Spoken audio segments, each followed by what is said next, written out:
When someone teaches you an absolute new way to garden, it is awe-inspiring and worth listening to. Creative gardening is... Yeah, so I had a person come and visit my garden, and this gardener explained to me that he gardens very differently than anybody else. So I questioned him on it, and he explained to me that he doesn't wait for most of his vegetables or fruit, mainly vegetables, to become ripe.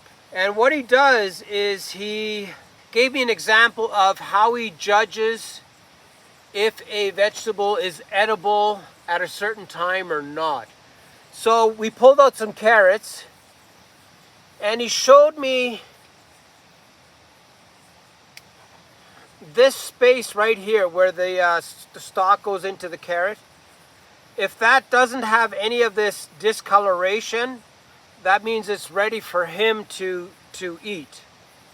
So he waits for the fruit to be in a state of turning from a seed into a carrot. This actually is, once it's ripe, it takes on all the characteristics of a carrot.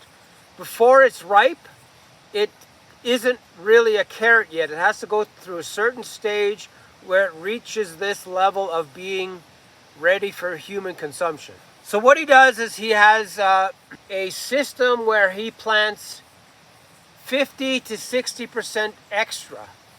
And what I mean by that, so he'll plant 60% extra carrots, and he will harvest them before they're completely ready.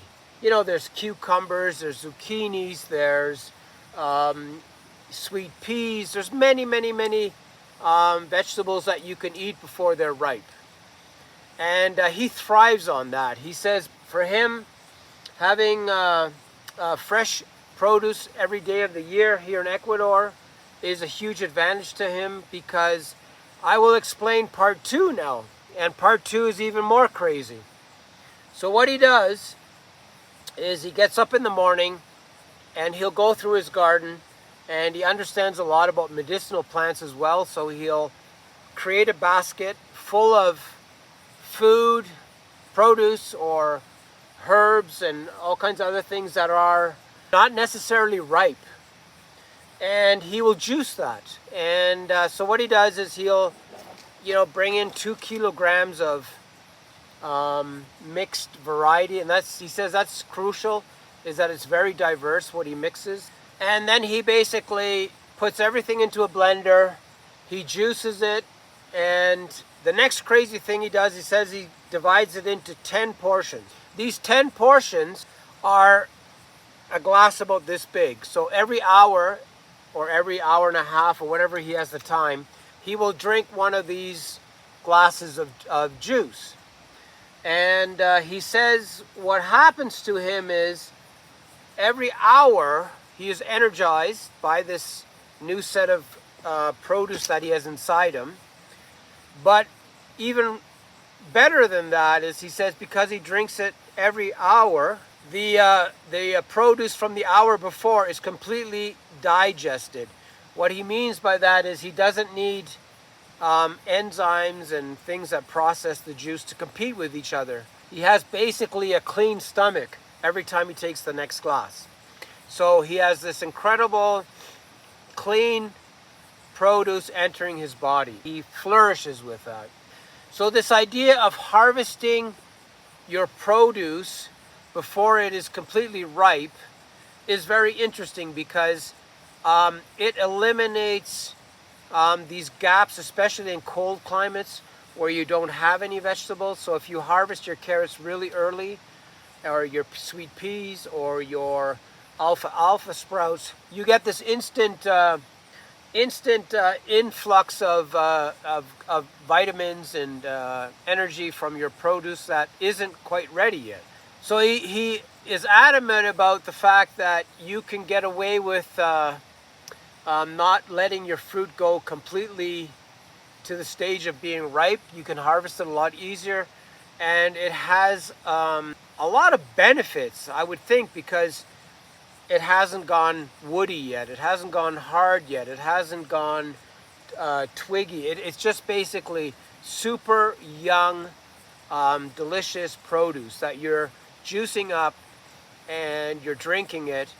And by having a diverse selection of this produce, you actually are introducing incredible amounts of different minerals to your body. This idea of drinking 1 glass of juice every hour is tough. It is very demanding on you because you have to sort of schedule yourself. But if you have the time and the patience, he's probably correct that your body isn't going to double up on the acids and enzymes, whatever's needed to digest that liquid.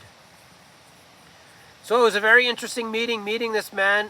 He understands plants. He understands the benefits of the diversity of plants, and he basically it was an eye-opener just thinking on how this man came up with this idea to juice everything earlier than when it's ready to harvest.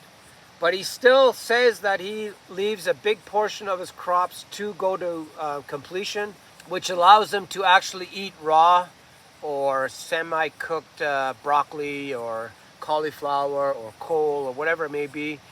So he does have the best of both worlds. Instant gratification after a couple of weeks. The early crops like radishes and alfalfa sprouts, all these things that come up very quickly. And so if you're in a northern climate, that would fill out your whole year a lot better. Because if you're harvesting lettuce leaves that when they're tiny and really early, or carrots when they're really early, you're getting that nutrients, let's say from May all the way into November. And that makes a big difference on your food bill, your produce bill, and it makes a big difference on your health if you're able to juice all this diverse material and intake it on a regular basis, starting as early as the beginning of May or in the middle of May. That would make a big difference for any person in a really cold climate. We have a very different scenario here because we can grow everything 365 days a year. But he still is very adamant about the fact that these really young vegetables have a lot of advantages over these vegetables that have gone to complete cycle, through a complete growing cycle or beyond. So he recommends harvesting a lot of this young fruit to stay incredibly healthy and to have these micronutrients throughout the whole year.